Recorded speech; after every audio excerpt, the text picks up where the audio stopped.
दक्ष police news, पहिले खाकी मग बाकी. नमस्कार, आपण पाहत आहात दक्ष पोलीस न्यूज.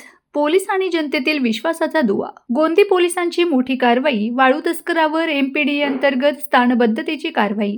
जालना जिल्ह्यातील गोंदी पोलीस ठाणे पोलिसांनी वाळू तस्करी विरोधात मोठी आणि धडक कारवाई केली आहे. वारंवार गुन्हे करून परिसरात दहशत निर्माण करणाऱ्या वाळू तस्करी समीर मेहबूब पठाण याच्यावर महाराष्ट्र धोकादायक व्यक्ती प्रतिबंधक अधिनियम अर्थात एमपीडीए कायदा 1981च्या कलम 3(1) अंतर्गत स्थानबद्धतेची कारवाई करण्यात आली आहे. मिळालेल्या माहितीनुसार आरोपी समीर पठाण हा वाळू चोरी, अवैध वाळू तस्करी, जीवे मारण्याच्या धमक्या देणे, सार्वजनिक शांतता भंग करणे तसेच इतर गंभीर गुन्ह्यांमध्ये वारंवार सहभागी असल्याचे निष्पन्न झाले होते. सदर आरोपी विरुद्ध यापूर्वी अनेक गुन्हे दाखल असून त्याच्या बेकायदेशीर कृत्यांमुळे परिसरातील नागरिकांमध्ये भीतीचे वातावरण निर्माण झाले आहे. त्यामुळे गोंदी पोलीस ठाण्याने आरोपी विरोधात एमपीडीए अंतर्गत प्रस्ताव सादर केला होता. त्यास जालना जिल्हाधिकाऱ्यांनी दिनांक 2/1/2026 रोजी मंजुरी दिली होती.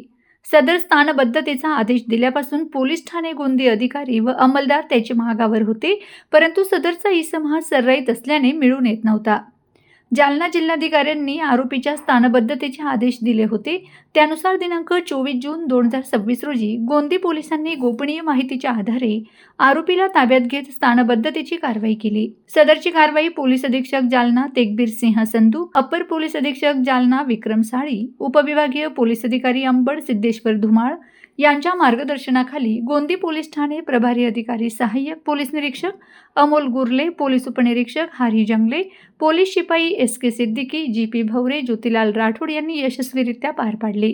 सदर स्थानबद्ध इसमास माननीय जिल्हा दंडाधिकारी जालना यांनी दिलेल्या आदेशानुसार 1 वर्षाकरिता मध्यवर्ती कारागृह छत्रपती संभाजीनगर या ठिकाणी दाखल करण्यात येत आहे. कायद्याचे राज्य अबाधित राखण्यासाठी आणि अवैध धंद्यांना आळा घालण्यासाठी जालना पोलिसांची ही कारवाई महत्त्वपूर्ण मानली जात आहे. दक्ष पोलीस न्यूजसाठी विशेष प्रतिनिधी विलास हिवाळे, जालना. अशाच ताज्या आणि विश्वासार्ह बातम्यांसाठी आमच्या चॅनलला लाईक, शेअर आणि सबस्क्राईब करायला विसरू नका. धन्यवाद.